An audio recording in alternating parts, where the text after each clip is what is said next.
So here we are with the phenomena, not actually a phenomena, this is a very beautiful thing that you'll be finding towards the end of your study of the DC currents known as the LC oscillators. L stands for inductor and C stands for capacitor. There will be a circuit with a charged capacitor and an inductor.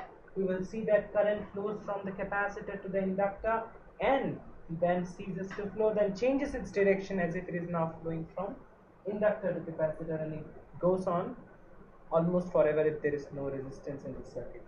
So this is the phenomena of LC oscillations. Here you can see on your screens that there are two circuits. This is the first circuit with a capacitor and a key and a battery.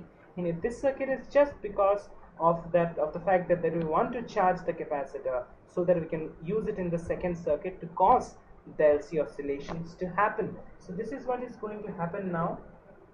As we are going to see, first of all, we shall charge the capacitor, then we will switch off this key and switch this key on so that we can observe the LC oscillations in the second circuit. Second circuit consists of the capacitor, the resistor, and the key. As we see, you can see that the capacitor, across the two ends of the capacitors there is a voltmeter to measure the voltage, as well as there is a voltage chart which will be measuring the potential difference across the capacitor. So now we are just going to demonstrate this. Just try to charge the capacitor. Yes, you saw that there was a short circuit, but our capacitor got charged. That is what we actually wanted. Now we have switched off the key, switch the key off, and now we are going to switch on the second key that is in this second or the bottom circuit, and you will see the beautiful phenomena of LC oscillations taking place. You will see that slowly the current will begin to flow. Yes, you can see that it is showing in the voltmeter that the voltage across the capacitor is changing, as well as you can see that the blue balls which represent the electrons are moving very slowly, as well as the charges on the capacitor plates are disappearing, means that it is getting discharged slowly and slowly, and the current is flowing, and basically the electrons are flowing from left to right. Quite obviously the current is flowing from right to left. The electrons are flowing from left to right. The capacitor got charged once again, and this time, yes, it has got completely charged, as you can see, and this time the electrons have almost ceased to flow. Oh my lord, the electrons have certainly almost ceased to flow, but still they are going. As you can see that as soon as this will reach 25, they will start flowing in the opposite direction, and you will see. Yeah, that's what you will be seeing now. The capacitor will be discharged, and actually what happens here I'm going to explain you now, but first of all I would like you to just observe the thing. This time the electrons are surely going to move in the opposite direction. As you can see that in the previous case the electrons were moving from left to right. Now you can see very minutely, you please observe, you see that they are moving from right to left, and the capacitor is once again getting discharged. So what and how does it happen? I'm just going to tell it now. As soon as the discharge of the capacitor is complete, the current stops flowing through the circuit, and the magnetic flux linked with the inductor starts collapsing. Now by Faraday's law of electromagnetic induction, decreasing current, there will be surely an induced EMF. Therefore, an induced EMF develops which starts recharging the capacitor, but this will flow in the opposite direction, as is given by Faraday's second law, that the induced EMF is in opposite direction to that of the current which caused it.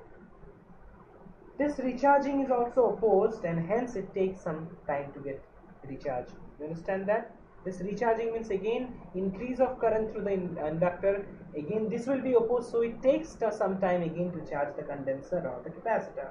Now when the capacitor is charged completely, the magnetic field energy which was present in L reappears in the form of electric field energy in E. Actually what happened here is that initially when we charged the capacitor, we converted the chemical energy of the battery into electric field energy within the capacitor. Now it switched off, now we just broke that circuit which contained the battery, and this circuit basically contains the capacitor and the inductor only, and we switched on its key. Now we shall see that the capacitor will behave as a cell, and it is seen that as it gets discharged there is decay of current, and the current flows from the capacitor into the inductor. slowly the capacitor goes on discharging. Ultimately we see that a point comes when the current flowing becomes zero, and then it starts flowing in the opposite direction, just as at this time the inductor is acting as a cell. So again we can see here is that the condenser is, when the condenser is recharged completely, the magnetic field around L reappears in the form of electric field energy between the plates, as I have already said. Then this entire process is kept on repeating again and again. Thus energy, once taken from the cell and given to the capacitor, keeps on oscillating between the capacitor and the inductor. If the circuit has no resistance, then there will be no loss of energy, and the oscillations produced will be of constant amplitude. These are called undamped oscillations. As you can see the oscillations in the small charts given below, you can see that the amplitude of current is something around 1 ampere and the voltage amplitude is 25 volts. But in actual practice, it is not right for us to think that we will be observing such undamped oscillations. However, yeah, there do always some losses always occur regarding energy. Therefore, amplitude of the oscillations goes on decreasing with time. These are called damped oscillations, and in order to obtain undamped oscillations, the energy loss is duly compensated in proper phase. So basically speaking about the LC oscillations, you can see that the current is being oscillated between the capacitor and the inductor. Once the capacitor is acting as the battery, the next case the inductor is acting as the battery, and the current is continuously flowing in opposite direction, just as if it has given rise to an alternating current.